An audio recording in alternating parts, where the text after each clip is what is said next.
దేవుని చిత్తంలో ఉన్నటువంటి దుఃఖము, దేవుని చిత్తంలో మనకు వచ్చే కన్నీరు, మందిరములో మనము పశ్చాత్తాపపడుతూ ఏడుస్తున్నటువంటి ఆ ఏడుపు, ఆ కన్నీరు దేనిని పుట్టించాలండి? మనకి మన హృదయాన్ని మార్పు చేసే దుఃఖమై ఉండాలి. మన హృదయాన్ని పూర్తిగా సంపూర్ణంగా దేవుని చిత్తానికి అప్పగించే దుఃఖమై ఉండాలి. చాలామంది మందిరంలోకి వచ్చి ఏడుస్తారు. ఎందుకు ఏడుస్తారో తెలుసా? వారిని ఎవరైనా కోప్పడినా, వారి గురించి ఎవరైనా చెడ్డగా చెప్పుకున్నా, వారిని ఎవరైనా ఇబ్బంది పెడుతున్నా, వారిని ఎవరైనా కావాలని శోధిస్తున్నా, వారిని ఎవరైనా కావాలని ఇబ్బంది పెట్టి చాలా రకాలుగా టార్చర్ చేస్తున్నా, ఆ టార్చర్ని బట్టి వచ్చి మందిరంలో ముసుగేసుకుని లేకపోతే కుర్చీలో నొక్కేందో కూర్చొని ఏడుస్తూ ఉంటారు.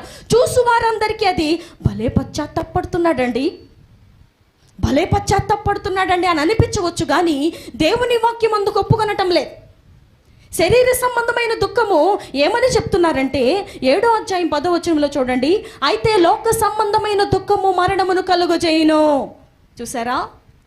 లోక సంబంధమైనటువంటి ఏడుపు, ఎవరో తిట్టారని, కొట్టారని, ఇష్టపడలేదని, కోపగించారని, ఇవ్వాల్సింది ఇవ్వలేదని, తీసుకున్నది ఇవ్వలేదని ఎందుకో ఏడుస్తున్నటువంటి మన యొక్క ఏడుపు, దుఃఖము, మన యొక్క కన్నీరు, మన యొక్క హృదయ వేదనలోంచి వచ్చే ఆ ఏడుపు, ఆ యొక్క బాధ, ఆ రోదన మరణమును కలిగించేస్తుందంట.